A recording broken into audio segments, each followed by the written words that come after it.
पावसाळी अधिवेशनात विधानसभा अध्यक्षाची निवड होणार आहे। याबाबत महाविकास आघाडीची बैठक बोलावण्यात आली आहे। काँग्रेस नेते नाना पटोले यांच्या राजीनाम्यामुळे रिक्त झालेल्या विधानसभेच्या अध्यक्षपदासाठी काँग्रेसने आमदार संग्राम थोपटे यांचं नाव जवळपास निश्चित केलंय।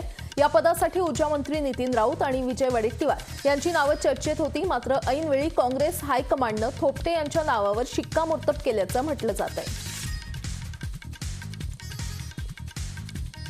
राज्यपाल भगतसिंग कोश्यारी यांनी राज्याचे मुख्यमंत्री उद्धव ठाकरे यांना पत्र लिहिलेलं आहे। यामध्ये विधिमंडळ अधिवेशन, विधानसभा अध्यक्षपद तसंच ओबीसी आरक्षणाचा मुद्दा उपस्थित करण्यात आलेला आहे। विधिमंडळाचे अधिवेशन अधिक कालावधीसाठी घ्या आणि विधानसभा अध्यक्षांचं संविधानिक पद तातडीनं भरण्याबाबत कार्यवाही करा आणि राज्यातील ओबीसी आरक्षणाचा विषय प्रलंबित असल्यानं स्थानिक स्वराज्य संस्थांच्या निवडणुका पुढे ढकलण्याची सूचना यामध्ये करण्यात आली आहे।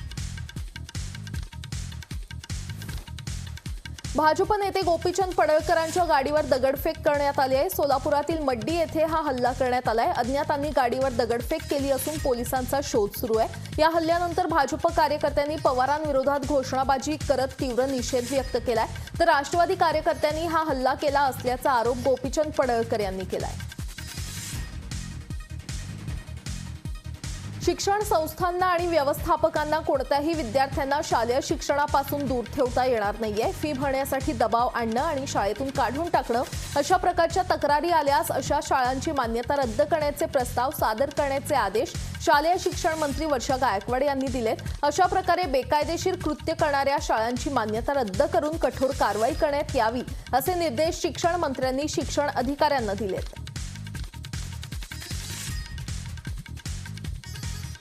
ठाण्यात जिवंत व्यक्तीला मृत घोषित करण्याचा संतापजनक प्रकार उघडकीस आलेला आहे। रुग्णालयातून बरे झाल्यानंतर डिस्चार्ज मिळालेल्या चंद्रशेखर देसाई यांना ठाणे मनपाच्या आरोग्य विभागातून फोन करण्यात आला आणि मृत्यूचं प्रमाणपत्र तयार असून ते घेऊन जाण्याचं सांगण्यात आलं। या प्रकारानंतर आरोग्य विभागाकडून सारवासारव करत दिलगिरी व्यक्त करण्यात आली आहे। पुरेशा लस साठ्याअभावी दिनांक 1 जुलै म्हणजेच आज मुंबईतील शासकीय आणि महानगरपालिका केंद्रावर लसीकरण बंद राहणार आहे। लसींचा साठा उपलब्ध झाल्यानंतर लसीकरण पुन्हा सुरू करण्यात येईल। मुंबईकरांनी प्रशासनाला सहकार्य करावं असं आवाहन पालिकेनं केलंय। शिवसेनेचे आमदार दुसरीकडे जातील अशी मनात भीती असल्यानंच आमदारांना व्हीप जारी केलाय अशी टीका भाजप नेते चंद्रकांत पाटील यांनी केली आहे। 5 आणि 6 जुलैमध्ये अधिवेशन गुंडाळण्याचा प्रयत्न सरकारकडून केला जाणार असल्याचं देखील त्यांनी म्हटलंय। येणाऱ्या 2 दिवसीय अधिवेशनाच्या पार्श्वभूमीवर बुधवारी भाजपाची बैठक पार पडली। 2 दिवसांपेक्षा कमी दिवसाचं अधिवेशन होऊ शकत नाही, म्हणून 2 दिवसांचं अधिवेशन घेतलं असावं असा टोला भाजप नेते आशिष शेलार यांनी लगावलाय। बोरिवली स्थानकावर धावत्या रेल्वेमध्ये चढणाऱ्या व्यक्तीचा थोडक्यात जीव वाचल्याचा व्हिडिओ समोर आलेला आहे। धावत्या एक्सप्रेसमध्ये चढताना या व्यक्तीचा तोल गेला आणि ट्रेनवर आदळून काही अंतरापर्यंत त्याची फरफट झाली। यावेळी स्थानकावरील आरपीएफ जवानांनी प्रसंगावधान राखत त्या व्यक्तीला आत खेचलं। हा थरारक क्षण सीसीटीव्ही कॅमेऱ्यामध्ये कैद झालाय। नवी मुंबईतील आंदोलनावरून हायकोर्टाची नाराजी व्यक्त झालेली आहे। कोरोना काळातही लोक आंदोलन करतात, हे दुर्दैव आहे। राजकारण करणाऱ्यांनी परिस्थितीचा विचार करायला हवा असं हायकोर्टानं म्हटलंय। जर राज्य सरकारला या गोष्टी थांबवता येत नसतील तर आम्ही आदेश देतो असं सांगत मुंबई उच्च न्यायालयानं नवी मुंबई विमानतळ नामकरण आणि मराठा आरक्षण संदर्भातल्या आंदोलनांना फटकारलेलं आहे। येत्या 2 दिवसात राज्यातील प्राध्यापकांची भरती सुरू होणार असल्याची घोषणा उच्च आणि तंत्रशिक्षण मंत्री उदय सामंत यांनी केली आहे। प्राध्यापकांची भरती प्रक्रिया 2 दिवसात सुरू होणार असून 3074 जागा भरल्या जाणार आहेत। त्याचबरोबर विद्यापीठाच्या 629 जागा तर ग्रंथपाल पदाच्या देखील जागांसाठी भरती करत असल्याचं सामंत यांनी म्हटलंय। मराठा क्रांती मोर्चा ही चळवळ राजकीय पक्षांचे नेते मोडीत काढत असल्याचा गंभीर आरोप मराठा क्रांती ठोक मोर्चाचे नेते आबासाहेब पाटील यांनी केलाय। मराठा क्रांती मोर्चा ही चळवळ समाजातील संघटना आणि समाजानं आपल्या न्याय हक्कांसाठी उभी केली होती, परंतु राजकीय नेते मध्ये घुसून ही चळवळ संपवून टाकण्याच्या तयारीत आहेत असं आबासाहेब पाटील यांनी म्हटलंय। पायी वारीच्या परवानगीसाठी आता सुप्रीम कोर्टात याचिका दाखल करण्यात आली आहे। राज्य सरकारनं 250 पालख्यांना परवानगी नाकारल्यानं हिंगोलीच्या नरसी नामदेव येथील संस्थानचे अध्यक्ष सतीश विडोळकर यांच्या मार्फत सर्वोच्च न्यायालयात वारकऱ्यांच्या मागणीसाठी ही जनहित याचिका दाखल करण्यात आली आहे। मागील काही दिवसांपासून डोंबिवली वाहतूक शाखेच्या वतीनं मॉडिफाईड बुलेट सायलेन्सरवर कारवाई सत्र सुरू होतं। मात्र डोंबिवली आणि कोळशेवाडी वाहतूक उपविभागामध्ये जवळपास 111 बुलेटवरती कारवाई करून मॉडिफाईड सायलेन्सर काढून घेण्यात आलेलं आहे। या सायलेन्सरवर रोड रोलर फिरवण्यात आलेले आहेत। मराठवाड्यात प्रसिद्ध असणाऱ्या छत्रपती शाहू महाराज शिक्षण संस्थेनं तब्बल 3 एकरात क्रिकेट मैदानाची उभारणी केली आहे। या मैदानात क्रिकेटच्या संपूर्ण सुविधा उपलब्ध करून देण्यात आलेल्या आहेत। तब्बल 5 महिन्यांच्या कालावधीमध्ये हे उत्कृष्ट असं क्रीडा मैदान तयार झालंय। या सगळ्या क्रीडा संकुलाला नरवीर तानाजी मालुसरे क्रीडा संकुल असं नाव देण्यात आलंय। यावेळी या क्रीडा संकुलाचं उद्घाटन संस्थेच्या विश्वस्त लता पद्माकर यांच्या हस्ते झालेलं आहे। गेल्या 1.5 वर्षांपासून सर्वच जण कोरोनाशी लढा देत असताना मोठा आर्थिक फटका देखील बसलेला आहे। अनेकांच्या नोकऱ्या गेल्यात, त्यामुळे कोरोना काळात मुंबईकरांवर कोणताही नवा कर लादणार नाही अशी ठाम भूमिका शिवसेनेनं घेतलेली आहे। शिवसेनेच्या या भूमिकेला सर्व पक्षीयांनी जोरदार पाठिंबा दिलाय। त्यामुळे पालिका प्रशासनाच्या अग्निसुरक्षा शुल्काला स्थायी समिती स्थगिती देत संबंधित परिपत्रक रद्द करावं असे निर्देश देण्यात आलेले आहेत। स्थायी समिती अध्यक्ष यशवंत जाधव यांनी ही माहिती दिली आहे। स्टेट बँक ऑफ इंडियानं आपल्या अनेक महत्त्वपूर्ण नियमांमध्ये बदल केलेले आहेत। ते 1 जुलैपासून लागू होतील। त्यानंतर एटीएम मधून पैसे काढणं महाग होईल। स्टेट बँक ऑफ इंडियानं आपल्या एटीएम आणि बँक सेवेच्या नियमांमध्ये काही बदल केलेले आहेत। एसबीआय ग्राहकांना बँकेतून 4 वेळापेक्षा जास्त पैसे काढण्यासाठी अतिरिक्त शुल्क भरावं लागतं। बँक एटीएम सह 4 वेळा पैसे काढल्यानंतर तुम्हाला प्रत्येक व्यवहारावर 15 रुपये अधिक जीएसटी फी भरावी लागेल। सर्व नवीन सेवा शुल्क SBI basic savings bank deposit खातेधारकांना 1 जुलै 2021 पासून लागू होतील। एसबीआय 10 चेकबुकसाठी बीएसबीडी खातेधारकांकडून शुल्क घेत नव्हतं, परंतु 10 नंतर 40 रुपये अधिक जीएसटी आकारला जाईल। त्याचवेळी 25 चेकसह चेकबुकवर 75 रुपये शुल्क आकारलं जाईल। 50 आणि जीएसटी शुल्क आपत्कालीन चेकबुकवर द्यावं लागेल। तथापि ज्येष्ठ नागरिकांना चेकबुकवरील नवीन सेवा शुल्कापासून सूट देण्यात येईल। 1 जुलैपासून सिंडिकेट बँकेचा IFSC कोड बदलला जाईल। बँक कॅनरा बँकेत विलीन झाल्यामुळे सिंडिकेट बँक खातेधारकांना नवीन IFSC कोड मिळतील। कॅनरा बँकेनं सिंडिकेट बँकेच्या सर्व खातेदारांना नवीन IFSC कोड मिळण्याचं आवाहन केलेलं आहे। नवीन IFSC कोडशिवाय सिंडिकेट बँकेचे ग्राहक कोणतेही व्यवहार करू शकणार नाहीयेत। कॅनरा बँकेनं आपल्या वेबसाईटवर नवीन IFSC कोडची संपूर्ण यादी जाहीर केलेली आहे। 1 जुलैपासून जुन्या चेकबुकच्या जागी सिंडिकेट बँकेच्या ग्राहकांना नवीन चेकबुक देखील दिले जातील। 1 जुलैपासून IDBI बँक बरेच नियम बदलणार आहे। बँकेनं चेक लिफ्ट शुल्क, बचत खाते शुल्क, लॉकर चार्जमध्ये बदल केलेले आहेत। ग्राहकांना आता दरवर्षी केवळ 20 पानं असलेली चेकबुक विनामूल्य मिळतील। त्यानंतर प्रत्येक धनादेशासाठी 5 रुपये द्यावे लागतील। तथापि नवीन सिस्टम सबका सेव्हिंग्ज अकाउंट अंतर्गत येत असलेल्या ग्राहकांना लागू होणार नाही आणि वर्षभर त्यांना विनामूल्य धनादेश मिळणार आहेत। प्राप्तिकर विभागानं नुकताच प्राप्तिकराशी संबंधित अनेक मुदती वाढवलेल्या आहेत। यामध्ये 2020-21 या आर्थिक वर्षाच्या 4थ्या तिमाहीत TDS जमा करण्याची तारीख 15 जुलैपर्यंत वाढवण्यात आली आहे। परंतु आयकर न भरणाऱ्यांना TDS दंडाची अंतिम मुदत 1 जुलैपासून लागू होईल। म्हणजेच अशा करदात्यांनी ज्यांनी मागील 2 वर्षांपासून आयकर रिटर्न भरला नाही त्यांच्याकडून अधिक TDS आकारलं जाईल। ज्यांचा वार्षिक TDS 50,000 किंवा त्याहून अधिक असेल अशा करदात्यांना हा नियम लागू होईल। 1 जुलैपासून LPG सिलेंडरच्या किमती सुधारित केलेल्या आहेत। तेल कंपन्यांनी जून महिन्यात किमती वाढवल्या नाहीत, परंतु ज्या प्रकारे कच्च्या तेलाचे दर वाढतायत त्यानुसार LPG सिलेंडरच्या किमती देखील वाढण्याची भीती व्यक्त केली जाते। आम्ही तुम्हाला सांगतो की LPG सिलेंडरच्या किमती प्रत्येक महिन्याच्या पहिल्या दिवशी निश्चित केल्या जातात। सध्या दिल्लीमध्ये 14.2 किलो LPG सिलेंडरची किंमत 809 रुपये इतकी आहे। सोन्याच्या व्यवहारात फसवणूक होऊ नये म्हणून सोन्याच्या प्रत्येक दागिन्याला युनिक ओळख तयार करण्यात येणार आहे। दागिने हरवल्यास किंवा चोरी झाल्यास या युनिक ओळखीमुळे ओळख पटवण्यात मदत होणार आहे। म्हणूनच प्रत्येक दागिन्याला निर्णय महत्त्वाचा ठरणार आहे। कोरोना काळात लागू करण्यात आलेले निर्बंध आणि टाळेबंदी यामुळे गेले वर्षभर विविध क्षेत्रात आर्थिक मंदीचं वातावरण असलं तरी वाहन खरेदीचा वारू मात्र वेगानं दौडतोय। ठाणे, भिवंडी, मीरा भाईंदर या 3 शहरांमध्ये तर 50 लाख रुपयांपेक्षा अधिक किमतीच्या आलिशान मोटारांनी देखील चांगली मागणी आहे। या काळात मर्सिडीज, रोल्स रॉयस, पोजेरो अशा 486 आलिशान मोटारांची विक्री झाली आहे।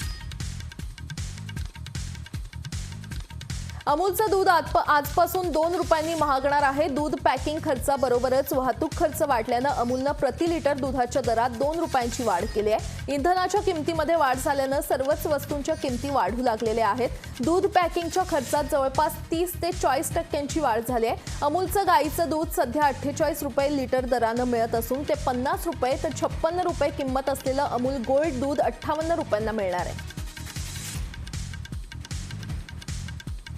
केंद्र सरकारच्या कृषी कायद्यात बळीराजाला संरक्षण नसल्यामुळे 5 जुलैपासून सुरू होणाऱ्या विधिमंडळाच्या पावसाळी अधिवेशनात नवीन कृषी कायदा आणण्याच्या दृष्टीनं राज्य सरकारची तयारी सुरू आहे। त्यात शेतकऱ्यांची फसवणूक केल्यास 3 वर्षाच्या कारावासाची शिक्षा ठोठावण्याची तरतूद नवीन कृषी कायद्यात असेल। त्यामुळे बोगस बियाणांद्वारे शेतकऱ्यांची फसवणूक करणाऱ्यांना जेलची हवा खावी लागण्याची चिन्ह दिसतायत।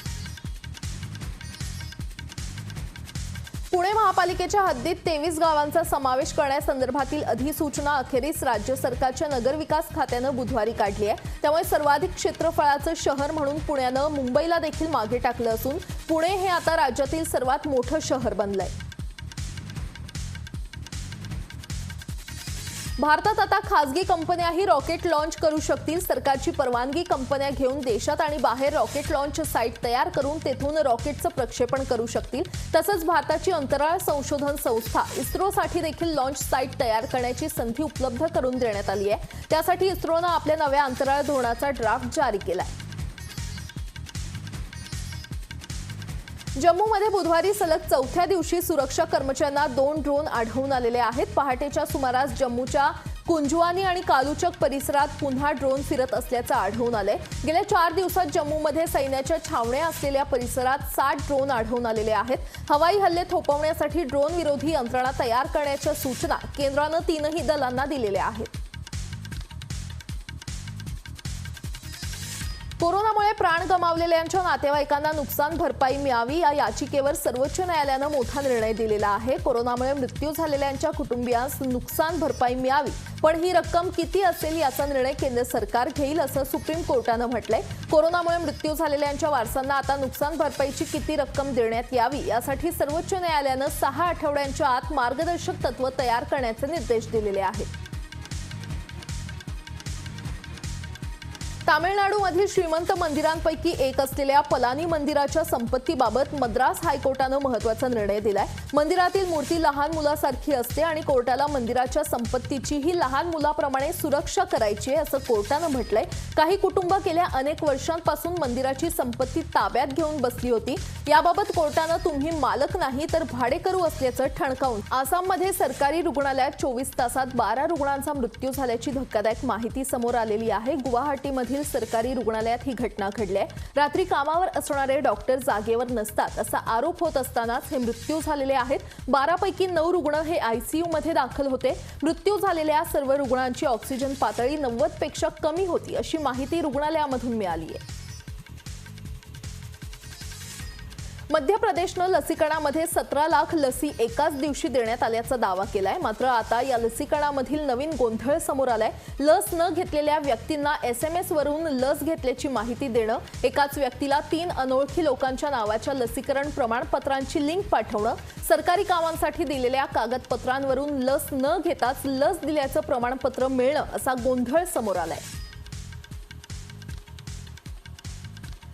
आशियातील पहिला आणि जगातील 5वा सर्वात मोठा हाय स्पीड टेस्टिंग ट्रॅक वाहनांच्या चाचणीसाठी तयार आहे। मंगळवारी केंद्रीय मंत्री प्रकाश जावडेकर यांनी मध्य प्रदेशातील पिथमपुरात नॅट्रॅक्स येथे बांधल्या गेलेल्या 11.3 किलोमीटर लांबीच्या या ट्रॅकचं उद्घाटन केलंय। या जागतिक दर्जाच्या चाचणी ट्रॅकवर सर्व प्रकारच्या वाहनांची चाचणी घेतली जाऊ शकते, तर 3000 एकर जागेवर हा ट्रॅक तयार करण्यात आलाय। मॉडर्नानंतर आता फायझरची निर्मिती असलेली तिसरी परदेशी कोरोना प्रतिबंधक लसही लवकरच भारतात आयात केली जाण्याची शक्यता आहे. अमेरिकेतील फायझर कंपनीशी केंद्र सरकार थेट बोलणी करत असून ही चर्चा अंतिम टप्प्यात आहे. ही लस देशात उपलब्ध करण्याबाबत गेल्या आठवड्यात देखील कंपनीच्या अधिकाऱ्यांबरोबर बैठक झाल्याची माहिती नीती आयोगाचे सदस्य आणि कोरोना कृती गटाचे प्रमुख व्ही.के. पॉल यांनी मंगळवारी दिली आहे. कोरोनाची दुसरी लाट ओसरण्याचे संकेत असले तरी नव्यानं उदयास आलेल्या डेल्टा प्लस व्हेरियंटमुळे संभाव्य तिसऱ्या लाटेचा धोका निर्माण झालाय. राज्यात डेल्टा प्लस व्हेरियंट वेगानं पसरतोय. आठवड्याभरात 14 डेल्टा रुग्णांची भर पडली आहे. कोरोनावरील कोविशिल्ड लसीबाबत महत्त्वाची माहिती अभ्यासकांनी समोर आणलेली आहे. कोविशिल्डच्या 2 डोसमधील अंतर 45 आठवडे म्हणजे जवळपास 315 दिवसांचं अंतर हे अधिक प्रभावी असल्याचा दावा संशोधकांनी केलेला आहे. ऑक्सफर्डच्या नुकत्याच झालेल्या संशोधनात ही बाब समोर आलेली आहे. इतकंच नाही तर तिसऱ्या डोसमुळे शरीरातील अँटीबॉडीचा स्तर आणखी वाढत असल्याचा दावा देखील संशोधकांनी केलाय. भारतीय क्रिकेट नियामक मंडळानं प्रतिष्ठित राजीव गांधी खेलरत्न पुरस्कारासाठी टीम इंडियाचा ऑफ स्पिनर रविचंद्रन अश्विन आणि अनुभवी महिला क्रिकेटपटू मिताली राज यांच्या नावांची शिफारस केलेली आहे. अर्जुन पुरस्कारासाठी शिखर धवन, के.एल. राहुल आणि जसप्रीत बुमराह यांची नावं देण्यात आली आहेत.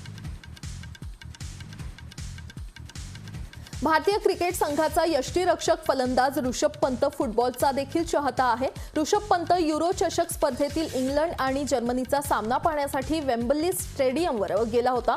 पंतनं आपल्या मित्रांसह स्टेडियममध्ये सेल्फी देखील घेतले होते. ते फोटो त्यानं इंस्टाग्राम अकाउंटवर शेअर केलेले आहेत. भारतीय फुटबॉल महासंघ यंदाच्या राजीव गांधी खेलरत्न पुरस्कारासाठी सुनील छेत्रीचं नाव पाठवण्याच्या तयारीत आहे. छेत्रीनं या महिन्यात आपल्या नावावर एक विशेष विक्रम नोंदवलेला होता. त्यानं आंतरराष्ट्रीय फुटबॉलमध्ये सर्वाधिक गोल करण्याच्या विक्रमात अर्जेंटिनाच्या दिग्गज लिओनेल मेस्सीला देखील मागे टाकलं होतं. छेत्रीच्या खात्यात 74 आंतरराष्ट्रीय गोल जमा आहेत. इंग्लंड विरुद्धच्या एकदिवसीय क्रिकेट मालिकेत बरोबरी साधण्याचा निर्धार भारतीय महिला संघानं केलाय. मालिकेतील पहिला सामना गमावल्यामुळे इंग्लंडला 1-0 अशी आघाडी घेता आली. 3 एकदिवसीय सामन्यांच्या मालिकेतील दुसरा सामना बुधवारी संध्याकाळी 6:30 वाजता होणार आहे. आंतरराज्य ॲथलेटिक्स अजिंक्यपद स्पर्धेत भारताची अनुभवी थाळीफेकपटू सीमा पुनियानं दमदार कामगिरी करत टोकियो ऑलिम्पिकसाठी पात्र ठरण्याचा मान मिळवलाय. पुनियानं 63.70 मीटर थाळीफेक करत ऑलिम्पिकची पात्रता मिळवली. सीमाला चौथ्यांदा ऑलिम्पिकमध्ये भारताचं प्रतिनिधित्व करण्याची संधी मिळणार आहे. ISSF विश्वचषक नेमबाजी स्पर्धेच्या 50 मीटर रायफल 3 पोझिशन स्पर्धेच्या मिश्र सांघिक गटात तेजस्विनी सावंत आणि संजीव राजपूत यांना कांस्य पदकानं हुलकावणी दिली आहे. त्यांना 5व्या क्रमांकावर समाधान मानावं लागलेलं आहे. तेजस्विनी आणि संजीव यांनी पात्रता फेरीत 581 गुणांची कमाई केली. युरोकप स्पर्धांच्या बाद फेरीतील शेवटच्या सामन्यात युक्रेननं स्वीडनचा 2-1 अशा फरकानं पराभव केला. अटीतटीच्या सामन्यातील विजयासह युक्रेननं पहिल्यांदाच उपांत्यपूर्व फेरीमध्ये धडक दिली आहे. दोन्ही संघ 1-1 अशा बरोबरीमध्ये असताना अतिरिक्त वेळेत युक्रेननं गोल करत निसटता विजय मिळवला. युरो चषक फुटबॉल स्पर्धेमध्ये इंग्लंडनं जर्मनीवर 2-0 मात करत उपांत्यपूर्व फेरीमध्ये धडक मारली आहे. रहीम स्टर्लिंग आणि हॅरी केन यांनी केलेल्या गोलमुळे इंग्लंडला जर्मनीचा पराभव करता आला. जर्मनीला सामन्यात एकही गोल करता आलेला नाहीये. कोरोना काळात मागील 3 महिन्यांपासून रुग्णांना सेवा देणाऱ्या अनेक परिचारिकांना कोणतीही पूर्वसूचना न देता कामावरून कमी करण्यात आलेला आहे. त्यांना त्यांच्या कामाचा मोबदला देखील अजून मिळाला नसल्याचा आरोप परिचारिकांनी केलाय. त्यामुळे त्यांना पुन्हा कामावर घेण्याची मागणी परिचारिकांनी केली आहे.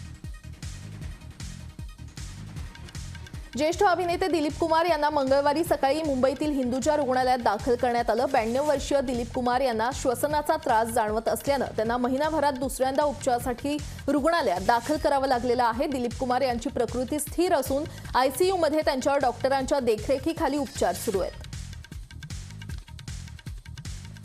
अभिनेता रणवीर सिंग आपल्या अभिनयासाठी ओळखला जातो तसा आपल्या विचित्र पोशाखासाठी देखील ओळखला जातो. रणवीर अनेक वेळा चित्रविचित्र कपडे घालून सोशल मीडियावर फोटो पोस्ट करत असतो. आताही रणवीरनं मोठे केस, भरजरी दागिने घालून फोटोशूट केलेला आहे आणि ते फोटो सोशल मीडियावर पोस्ट केलेत. नेटकऱ्यांनी हे फोटो पाहून मीम्सचा पाऊस पडलाय. बॉलिवूडचे ज्येष्ठ अभिनेते नसीरुद्दीन शहा यांना 2 दिवसांपूर्वी रुग्णालयात दाखल करण्यात आलेलं आहे। त्यांना न्यूमोनिया झाला असून सध्या त्यांची प्रकृती स्थिर आहे। शहा यांच्या सेक्रेटरीनं दिलेल्या माहितीनुसार नसीरुद्दीन शहा यांना न्यूमोनिया झाला असून त्यांना रुग्णालयात दाखल केलंय। त्यांच्या फुफ्फुसात न्यूमोनियाचा एक पॅक आढळलेला आहे।